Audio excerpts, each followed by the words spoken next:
एक बार एक किसान भगवान से बहुत ही नाराज हो गया। किसान बहुत ही मेहनती था। बहुत ही मेहनत से किसान अपने फसल उगाता, उसका देख रेख करता, पर अक्सर उसका फसल खराब ही हो जाता। कभी सूखा पड़ जाता तो कभी बाढ़ आ जाती, कभी तेज धूप तो कभी आंधी, कोई ना कोई कारण बन ही जाता जिससे उसकी फसल खराब हो जाती। एक दिन वह किसान गुस्से से आकाश की ओर देखकर भगवान से कहता है, ईश्वर, आपको लोग स्वर्गज्ञाता मानते हैं कि आप जानते हैं। कहते हैं कि आपके इच्छा के बिना एक पत्ता भी नहीं हिलता, पर मुझे तो लगता है आप छोटी सी छोटी बात को भी नहीं जानते। पर आपको तो ये भी पता नहीं कि खेती बाड़ी कैसे करते हैं।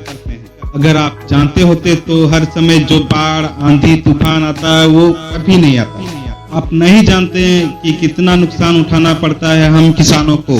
यदि आप मेरे हाथों में यह शक्ति दे दें कि मैं जैसा चाहूँ वैसा मौसम कर दूं, फिर आप देखिएगा कि मैं अन्न का भंडार लगा दूंगा।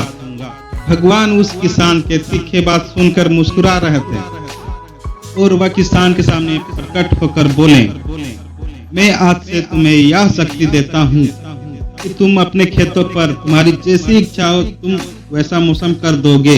मैं बिल्कुल भी दखल नहीं दूंगा, तुम्हारी इच्छा से सब कुछ होगा। किसान बहुत खुश हो गया। किसान ने फिर अपने खेतों में गेहूं का फसल बोया। जब उसे लगा कि खेतों को धूप चाहिए तो खेतों को धूप दिया। जब पानी बरसना चाहिए तभी पानी बरसा।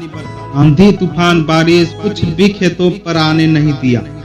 किसान के खेतों में इस वर्ष ऐसी खेती हुई कि जैसे कभी नहीं हुई थी।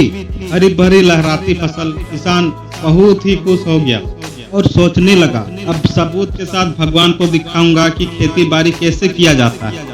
शक्ति का सही उपयोग मेरी फसल देख के उन्हें अपनी नीति जरूर बदलनी पड़ेगी। कुछ दिन गुजर गया, फसल कटने को तैयार हो गया।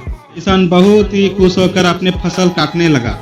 जैसे ही उसका नजर गेहूं की बालियों में गया तो उसने सिर पीट लिया और रोने चिल्लाने लगा। गेहूं की एक भी बाली में गेहूं का दाना नहीं था। सारी बाली अंदर से खाली थी। किसान बहुत ही दुखी हो गया। रोते हुए फिर वो भगवान को पुकारा, हे प्रभु, तुमने मेरे साथ ये क्या किया? क्या तुमने मुझे ये सजा दी? भगवान बोले, पुत्र, ये तो होना ही था।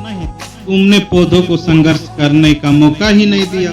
ना तो तुमने उन्हें तेज आंधियों से उलझने दिया, ना तेज बारिश से उससे संभलने दिया, और ना ही धूप में तपने दिया। इसीलिए सारा फसल अंदर से खोखला रह गया। जब आंधी, तूफान, तेज बारिश, धूप पड़ती है तभी ये पौधे अपने अस्तित्व को बचाने के लिए संघर्ष करते हैं और इसी संघर्ष से एक बल पैदा होता है। याद रखिए, सोने का चमक तभी आता है जब वो आग में तपने, गलने और हथौड़े जैसे वार से पिटने जैसे संघर्ष से नहीं गुजरते। इसी तरह अगर हमारे जिंदगी में कोई संघर्ष ही ना हो और ना कोई चुनौती, तो हम भी गेहूं की बालियों की तरह खोखले रह जाएंगे। कोई अस्तित्व नहीं होगा हमारा। मुश्किल परिस्थितियां, चुनौतियां, समस्याएं हमें और अधिक निखारती हैं। यदि जीवन में कठिन परिस्थितियां और चुनौतियां आए तो घबराना मत, बल्कि सामना करना।